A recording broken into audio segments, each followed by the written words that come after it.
Selamat pagi, bagaimana kabar kalian? Semoga semua dalam keadaan sehat ya. Sebelum memulai pembelajaran, sebaiknya kita berdoa terlebih dahulu ya. Mari kita berdoa secara menurut agama masing-masing. Saya pimpin menurut agama Katolik. Dalam nama Bapa dan Putra dan Roh Kudus, amin. Allah Bapa yang Maha Baik, kami mengucap syukur ya Tuhan karena Engkau telah mengumpulkan putra-putrimu di tempat dengan keadaan yang baik. Tuhan, sebentar lagi kami akan memulai pembelajaran. Kiranya Tuhan sertai dan kiranya Tuhan bimbing putra-putrimu agar pembelajaran dapat diterima dengan baik. Amin. Dalam nama Bapa dan Putra dan Roh Kudus, amin. Nah, apakah kalian sudah siap untuk mengikuti pembelajaran? Pada pembelajaran kali ini, kita akan belajar mengenai bentuk-bentuk interaksi sosial. Apakah kalian sudah mengerti bentuk-bentuk interaksi sosial? Jika kalian belum mengerti, silakan kalian simak video berikut ini dengan baik-baik ya. Berikut komitmen kegiatan pembelajaran pada pagi hari ini ya. Yang pertama, belajar dengan sungguh-sungguh. Yang kedua, mengerjakan tugas dengan tepat waktu. Kalian harus menerapkan komitmen ini ya, agar pembelajaran dapat berlangsung dengan optimal. Tujuan dari pembelajaran ini, yang pertama, siswa dapat menjelaskan bentuk-bentuk interaksi sosial asosiatif.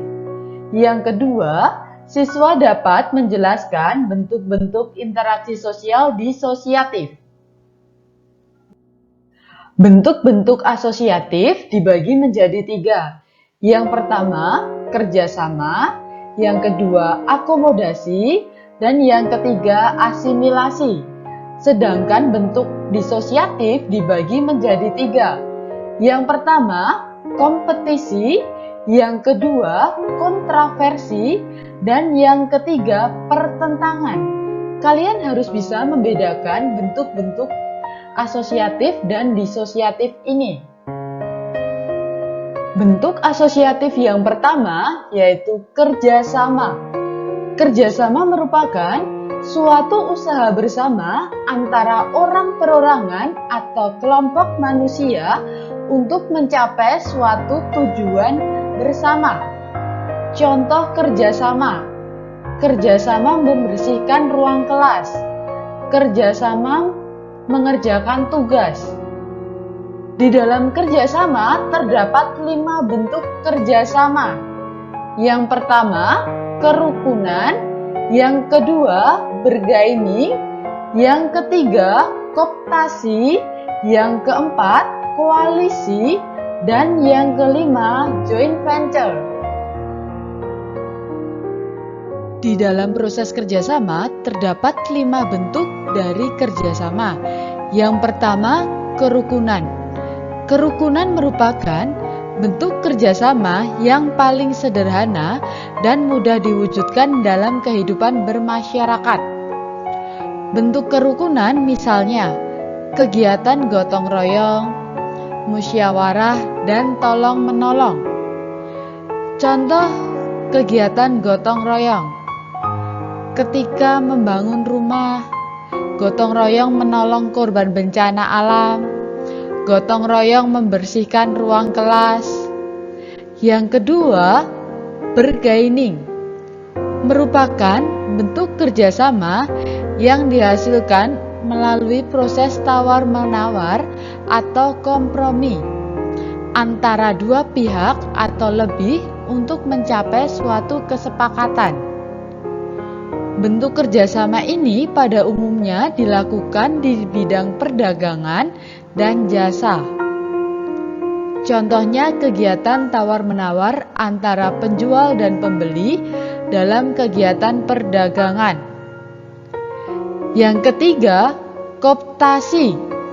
Merupakan proses penerimaan unsur-unsur baru dalam kepemimpinan atau pelaksanaan politik suatu organisasi agar tidak terjadi keguncangan atau perpecahan di dalam tubuh organisasi tersebut. Contohnya, pemerintah akhirnya menyetujui penerapan hukum Islam di Aceh yang semula masih pro kontra untuk mencegah disintegrasi bangsa. Bentuk kerjasama yang keempat itu ada koalisi, merupakan kombinasi antara dua pihak atau lebih yang tujuannya sama. Contohnya koalisi antara dua partai politik dalam mengusung tokoh yang dicalonkan dalam pilkada. Bentuk kerjasama yang kelima, joint venture, merupakan kerjasama antara pihak asing dengan pihak setempat dalam pengusahaan proyek-proyek tertentu. Contohnya, kerjasama antara PT ExxonMobil dengan PT Pertamina dalam mengelola proyek penambangan minyak di Blok Cepu. Nah, berikut ini penjelasan dari bentuk kerjasama. Bentuk asosiatif yang kedua yaitu akomodasi. Akomodasi merupakan usaha manusia untuk meredakan suatu pertentangan tanpa menghancurkan pihak lawan, sehingga lawan tidak kehilangan kepribadiannya. Contoh dari akomodasi yaitu penyelesaian PHK karyawan. PHK itu merupakan pemutusan hubungan kerja. Terdapat 6 bentuk akomodasi. Yang pertama, koersi. Yang kedua, kompromi. Yang ketiga, arbitrasi. Yang keempat, mediasi. Yang kelima, konsiliasi. Dan yang keenam, toleransi. Apa sih keenam bentuk tersebut? Saya akan menjelaskan bentuk akomodasi. Yang pertama, koersi. Bentuk akomodasi di mana pihak yang kuat mendominasi pihak yang lemah.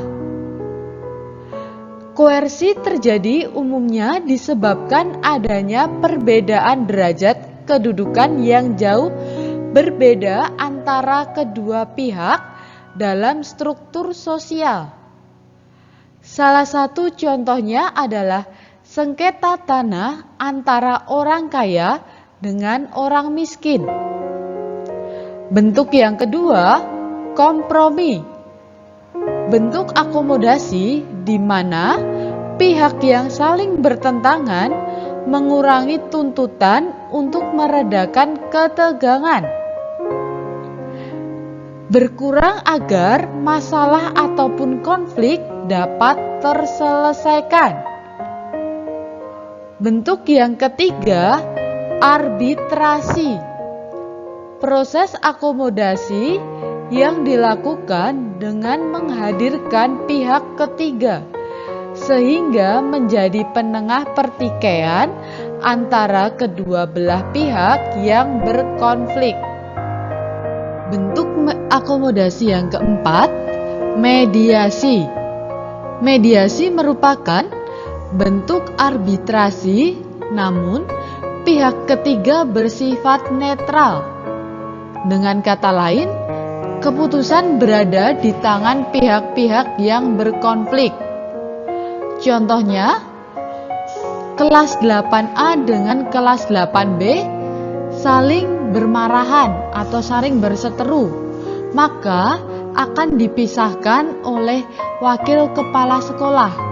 Jadi medianya adalah wakil kepala sekolah. Bentuk yang keempat, konsiliasi.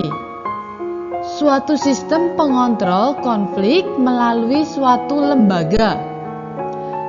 Dalam konsiliasi, suatu lembaga melakukan sistem persetujuan pada kedua belah pihak yang sedang bertikai, sehingga tidak lagi terulang konflik tersebut. Yang keenam, toleransi. sikap saling menghargai berbagai perbedaan-perbedaan yang ada di dalam masyarakat. Contohnya, ketika bulan puasa di negara mayoritas Muslim, mereka yang tidak berpuasa tidak makan di tempat terbuka, sehingga bentuk toleransi terhadap mereka yang berpuasa.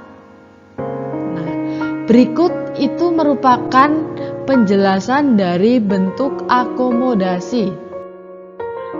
Bentuk asosiatif yang ketiga yaitu asimilasi, merupakan cara bersikap dan bertingkah laku dalam menghadapi perbedaan untuk mencapai kesatuan dalam pikiran dan tindakan.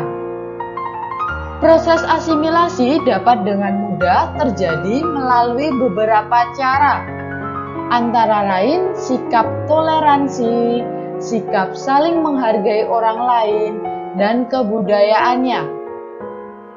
Kalian sudah pernah melakukan toleransi?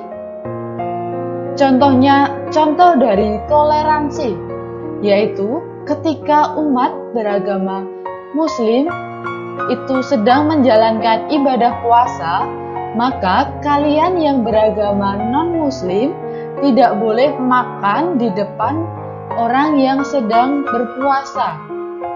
Hal tersebut merupakan contoh dari toleransi.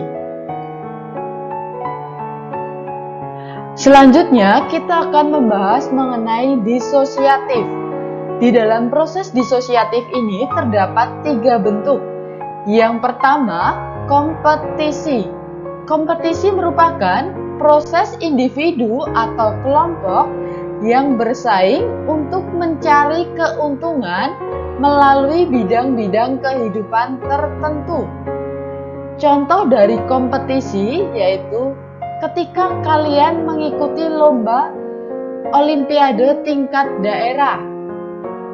Hal tersebut merupakan contoh dari kompetisi. Yang kedua, kontroversi.